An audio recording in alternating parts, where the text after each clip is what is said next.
A administração de Donald Trump convidou oficialmente o ditador russo Vladimir Putin para a cúpula do G20 que acontecerá este ano em Miami, nos Estados Unidos. Alexander Pankin, vice-chefe do Ministério das Relações Exteriores da Rússia, afirmou isso hoje.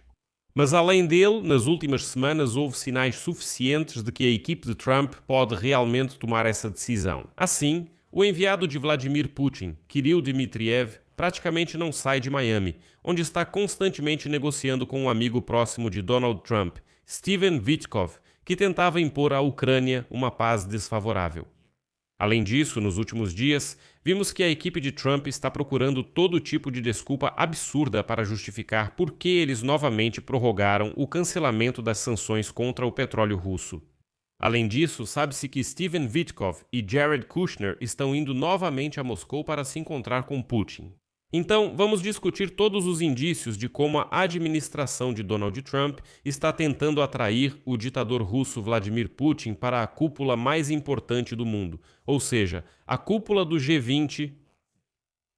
Meu nome é Alexei Pesce e vamos discutir juntos. Mas antes de começarmos, peço que você se inscreva no canal, deixe seu like, escreva qualquer comentário neste episódio e siga meu canal no Telegram. O link está na descrição do vídeo. Então, a Rússia foi convidada a participar da cúpula do G20 no mais alto nível. O vice-chefe do Ministério das Relações Exteriores da Federação Russa, Alexander Pankin, informou isso.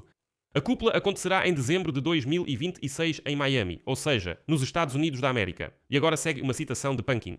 Há um convite para participar no mais alto nível, mas vamos analisar isso mais perto da data. Aqui, gostaria de destacar que, quando se fala em visita no mais alto nível, isso significa um convite especificamente para o presidente do país. Neste caso, o ditador careca Vladimir Putin. E agora o Kremlin está cada vez mais tentando mostrar que Vladimir Putin é realmente aguardado em Miami. Anteriormente, a Sherpa da Rússia no G20, Svetlana Lukash, declarou que os Estados Unidos estão se preparando para uma possível vinda do presidente da Federação Russa, Vladimir Putin, ao evento, e contam com a participação dele. Stran G20. Antes disso, o porta-voz de Vladimir Putin, Dmitry Peskov, afirmou que a Rússia está interessada em continuar trabalhando com o G20, mas até agora ainda não foi tomada uma decisão sobre quem representará a Rússia na cúpula do G20, e em seguida vem a citação de Peskov. Ainda não foi tomada uma decisão sobre a participação de Putin na cúpula do G20 nos Estados Unidos, mas em todas as cúpulas anteriores, a Rússia participou no nível apropriado. A decisão sobre o formato da nossa participação será tomada perto da cúpula. Moscou segue trabalhando no G20. E aqui destaco que, da última vez, Vladimir Putin participou presencialmente da cúpula do G20 no Japão, lá em 2019. Em 2022, 2023 e 2024, a delegação russa foi chefiada pelo ministro das Relações Exteriores, Sergei Lavrov. Em 2025, a Rússia foi representada pelo vice-chefe da administração presidencial, Maxim Oreshkin. O próprio Vladimir Putin, me desculpe, simplesmente tem medo de sair do seu bunker. Ele é um covarde patético que realmente tem medo de aparecer em público. A questão é que, no ano passado, a cúpula do G20 aconteceu na África do Sul. E, hipoteticamente, Vladimir Putin poderia ter ido pessoalmente para lá, mas ficou com medo de ser preso de acordo com o mandado emitido pelo Tribunal Penal Internacional por seu crime sangrento contra a Ucrânia. E contra o povo ucraniano, incluindo o sequestro de crianças ucranianas. Mas desta vez, Donald Trump pode realmente preparar uma recepção em grande estilo para Vladimir Putin em Miami. Já que os Estados Unidos não são participantes do Tribunal Penal Internacional, porque não ratificaram o Estatuto de Roma e, em 2002, retiraram oficialmente sua assinatura dele. Washington, por princípio, não reconhece a jurisdição do Tribunal Penal Internacional sobre seus próprios cidadãos e militares, temendo perseguições motivadas politicamente e ativamente se opõe às investigações desse tribunal. A questão é descobrir se Donald Trump reconhece a jurisdição. É exatamente por isso que essa aberração careca está livre do Tribunal Penal. No ano passado, além disso, o Kremlin entende perfeitamente como exatamente influenciar Donald Trump contra a Europa e como se aliar a ele. Recentemente, como vocês sabem, a Rússia tem afirmado que a Europa está se preparando para uma grande guerra. Já Donald Trump está fazendo de tudo para se opor aos sentimentos belicosos da Europa. Bem, por exemplo, Shoigu, que é o ex-ministro da Defesa da Rússia e agora é secretário do Conselho de Segurança da Federação Russa, avisou recentemente a Finlândia e os países bálticos de que a Rússia pode atacá-los por causa de supostos voos de drones ucranianos sobre seus territórios para atacar a Rússia. A seguir vou citar Shoigu. Ultimamente, tem aumentado os casos em que, através da Finlândia e dos países que, bem, como os russos sem instrução chamam de Pribáltica, embora o correto seja países bálticos, ataques de drones ucranianos contra a Rússia estão sendo realizados. Como resultado, civis sofrem e há danos significativos à infraestrutura civil. Isso pode acontecer em dois casos: ou devido à ineficácia dos meios ocidentais de defesa aérea, ou à permissão consciente desses países para o uso de seu espaço aéreo. No último caso, de acordo com o direito internacional, olha só, os russos lembraram do direito internacional, entra em vigor o artigo 51 da Carta da ONU que trata do direito inalienável dos Estados à autodefesa em caso de ataque armado. E agora, hoje mesmo, o Kremlin inventou uma nova história. O vice-chefe do Ministério das Relações Exteriores da Federação Russa, Alexandr Grushko, declarou que os países europeus estão ensaiando cenários de bloqueio marítimo e captura da região de Kaliningrado, durante os exercícios das Forças Expedicionárias Conjuntas lideradas pelo Reino Unido. Segundo ele, a atividade dos militares europeus responsáveis pela resposta operacional na região do Extremo Norte, Atlântico Norte e Mar Báltico tem aumentado nos últimos anos. É surpreendente, por que será? Talvez porque ao lado vivem russos selvagens? Grushko também lembrou da operação da OTAN chamada Sentinela do Báltico, que foi lançada após o rompimento de cabos de energia e comunicação no fundo do Mar Báltico.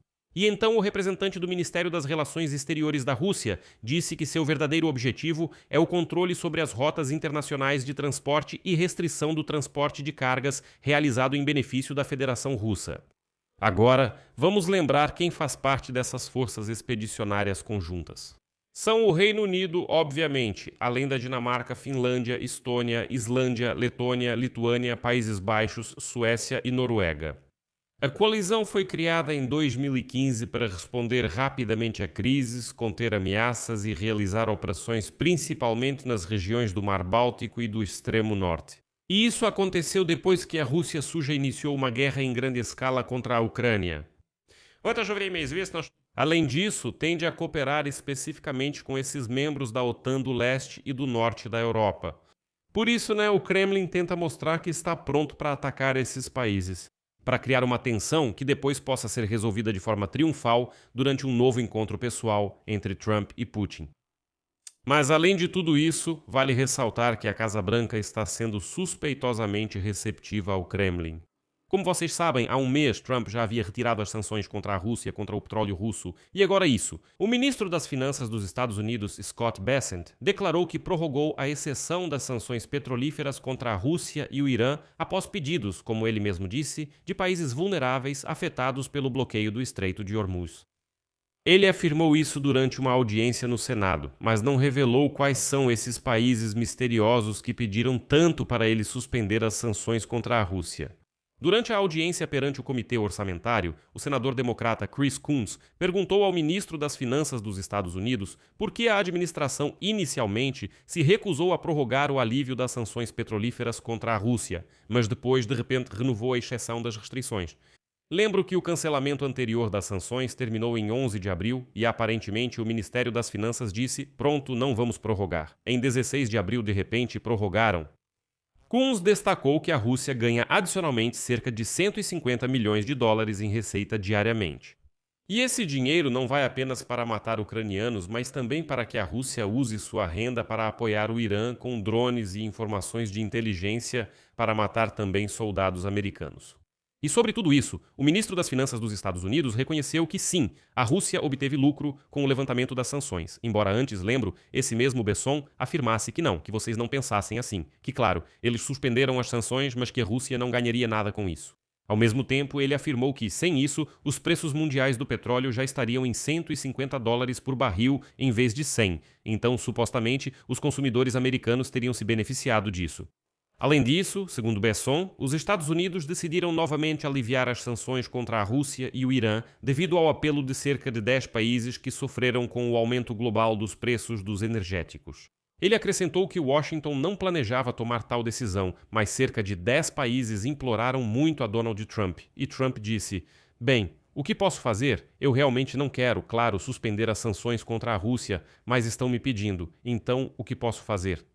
E a seguir vou citar Scott Bessent. A semana passada foi a semana do Banco Mundial e do Fundo Monetário Internacional, e na quarta-feira eu estava convencido de que não faríamos isso, ou seja, não prorrogaríamos o cancelamento das sanções. Mas representantes de mais de 10 países que são os mais vulneráveis e pobres em termos de energia vieram falar comigo. E então eles nos pediram para prorrogar o cancelamento dessas sanções. Quando foi perguntado quais eram esses países, Bessent não respondeu por algum motivo. Por isso, posso supor que ninguém pediu isso ao Bessent. Essa é uma decisão absolutamente excepcional da administração de Donald Trump.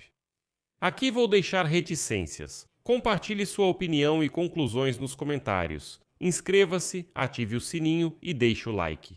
Se você quiser apoiar o trabalho deste canal do YouTube, pode fazer isso financeiramente com qualquer doação pelos links e dados na descrição deste vídeo ou pelo QR Code que está na sua tela. Ficarei grato por qualquer apoio de vocês. É isso por hoje. Cuidem-se. Tchau a todos.